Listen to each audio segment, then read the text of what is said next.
City কর্পোরেশনের প্রশাসককে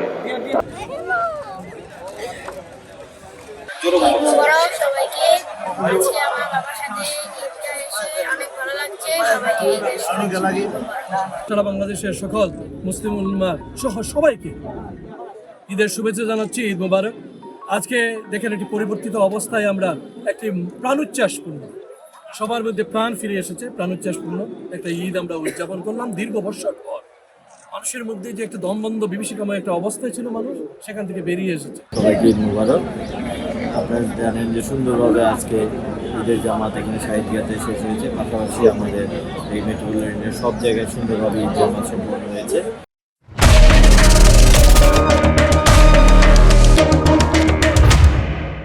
বিগত 17-18 বছর আমরাও আসলে পোশাক সেইভাবে আসতে পারি নাই। মামলা মোকদ্দমা, বিভিন্ন ধরনের জেল জুলুম, এই সমস্ত বিষয়গুলো আমাদেরকে অত্যন্ত তড়িয়ে বেড়াচ্ছিল এবং এর মাধ্যমে আসলে একটা তটস্থ অবস্থার মধ্যে থাকতে হয়েছে। এবং এইরকম দেশের প্রত্যেকটা মানুষও কিন্তু এইভাবে একটা অস্বস্তির মধ্যে ছিল এবং চরম নির্যাতন জুলুমের মধ্যে ছিল। একটি বিশেষ গোষ্ঠীর কাছে দেশ মূলত তখন আবদ্ধ ছিল এবং তাদের ছাড়া অন্য কেউ এখানে কিছু কথা বলতে পারবে না, কোনো মৌলিক অধিকার ছিল না। এইরকম একটা অবস্থায় আমরা ছিলাম। এই অবস্থা থেকে আমরা মুক্তি পেয়েছি, তার জন্য আল্লাহর শুকরিয়া আদায় করি।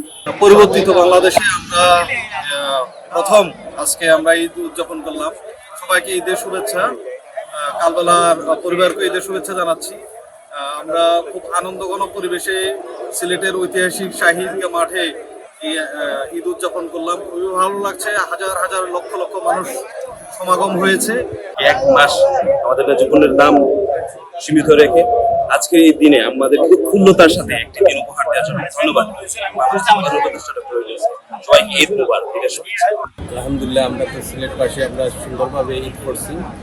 আমরা ভাই রাজাবাসী তারা খুব কষ্টের মাঝে আছে, আমরা তারা লাগে আমরা মর্মাহত। আল্লাহ তাআলা যেন অতি শীঘ্রই গাজাবাসীরে আল্লাহ তাআলা উদ্ধার করেন এবং ফিলিস্তিনের 15-16 বছর থেকে এই বছর হচ্ছে আজকের এই যে ঐতিহ্যবাহী শাহী ঈদগাহ ময়দান, এখানে কিন্তু আজকে মানে জনসমাগমটা অনেক বেশি।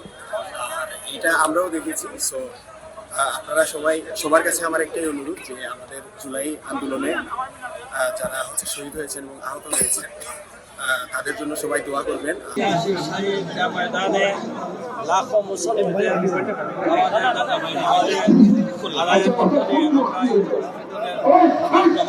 হয়েছে এবং আমরা আজকে মহান রাব্বুল আলামিনের দরবারে যারা বিগত থেকে আমরা আজকে নিরাপদে মুক্ত বাতাসে আমরা আজকে এই দুর্যোগের আদায় করতে পারছি। সেই সাথে আজকে আমরা প্রার্থনা করেছি যারা মজলুম, যারা বিগত দিনে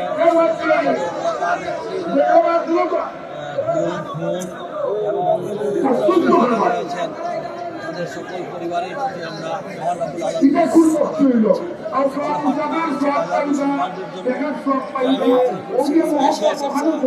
আল্লাহ তাআলা আমাদের দেশটাকে একটি শান্তির দেশে পরিণত করেন, আমাদের ঐক্য যেন আরো দৃঢ় হয়।